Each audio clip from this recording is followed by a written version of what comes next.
નમસ્કાર દર્શક મિત્રો, ગુજ્જુ દર્શનમાં આપનું હાર્દિક સ્વાગત છે। સૌથી પહેલા આપણને તમે કેમેરામાં દ્રશ્ય બતાવીશું કે જુઓ નાના નાના બાળકો અહીંયા આગળ જે અત્યારે જે 40-42 ડિગ્રી તાપમાનની અંદર નાના નાના આવા અનેક બાળકો અહીંયા આગળ આમોદ જે માંડવા ફર્યું છે તે વિસ્તારની અંદર આવા નાના નાના બાળકો મજૂરી કરી રહ્યા છે। આવા નાના નાના બાળકો છે તે એક ગંભીર બાબત છે।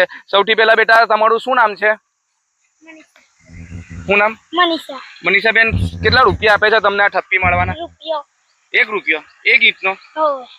તો કેટલી ઠપ્પી મારો તો કેટલા રૂપિયા મળે? 25 રૂપિયા એક ઠપ્પીના? હોવે। કોણ આપે છે આ પૈસા? કાકા હેલા। કાકા છે? કાકાનું નામ ખબર છે? ના બા। એવું? કેટલા છોકરાઓ તમે એ કામ કરો છો? એ તો બધા બહુ છે। બધા બહુ છે? હોવે। ઘણા બધા નાના નાના બાળકો અહીંયા આગળ આ જે ઇન્દિરા આવાસના મકાનો અહીંયા આગળ તોડવામાં આવ્યા છે। હવે એ મકાનો કેમ તોડવામાં આવ્યા છે, કોણે તોડવામાં આવ્યા છે તે હજુ એક તપાસની બાબત છે। કારણ કે અત્યારે અમે વર્ષોથી અહીંયા આગળ જોઈએ છે કે આ જે ઇન્દિરા આવાસના મકાનો અહીંયા આગળ કેટલા લોકો આ મકાનમાં રહેતા હતા અને આ મકાનો અત્યારે હાલમાં તોડી પાડવામાં આવ્યા છે। તો શું આ કોઈ માલિકીની જગ્યા હશે?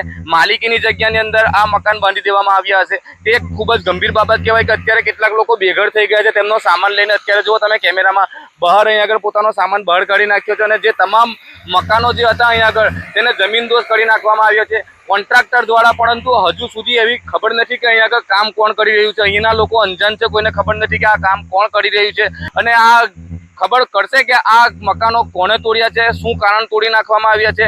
અનેક લોકો અહીંયા આગળ બેઘર થયા હોય તેવી અહીંયા આગળ ચર્ચાએ જોર પકડ્યું છે। કારણ કે વર્ષોથી આ જે ઇન્દિરા આવાસના મકાનો હતા તેને તોડી પાડવામાં આવ્યા છે। હવે કેમ તોડી પાડવામાં આવ્યા છે? અને બીજી બાજુ આવા નાના નાના બાળકો પાસે મજૂરી કરાવવામાં આવે છે। આવી ઈંટોની ઠપ્પી મારવાને તેમને 25 રૂપિયા સુધીની મજૂરી આપવામાં આવે છે।